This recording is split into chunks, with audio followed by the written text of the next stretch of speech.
जी दोस्तों, आप देख रहे हैं जी सियालकोटी पिजन लवर में आपका भाई मोहसिन रहमान। और दोस्तों मौजूद है उस्ताद शाकर भट्टी साहब, किसी तारफ के मोहताज नहीं, छत महावत नहीं, छत नगरान है उस्ताद चौधरी मोइनवाज गुमन के। और जैसा कि भाइयों को पता है कि दोस्तों हमने यहाँ पे 2 बच्चे उस्ताद जी को गिफ्ट किए थे, तो ये उनमें से एक बच्चा है। शाकर भट्टी साहब से इसका तारुफ भी लेते हैं और शौक भी करते हैं। जी सर, की हाल ने?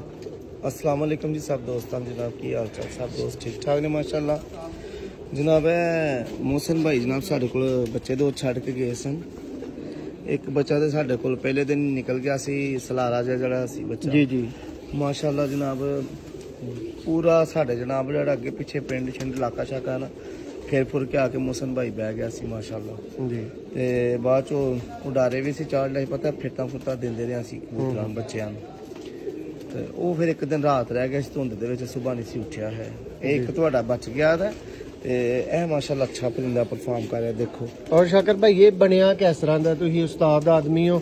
बहुत वधिया जनाब माशाल्लाह। मैनू पहले नंबर ते देखो इहदियां दावां बड़ियां अच्छियां लगदियां ने जी। क्या बात है माशाल्लाह। 5 कली दा हो गया मोहसिन भाई, ए देखो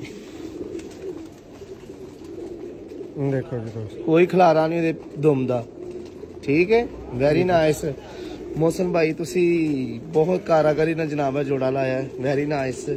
ते मैनू उम्मीद है माशाल्लाह चेतर दियां बाजियां च भी माशाल्लाह अल्लाह ताला खैर करे। किधर स्टैंप ला के उस्ताद मोइन साहब ने भी कहा सी कि हो सकदा जनाब मेरे बच्चे नु स्टैंप ला जाए माशाल्लाह।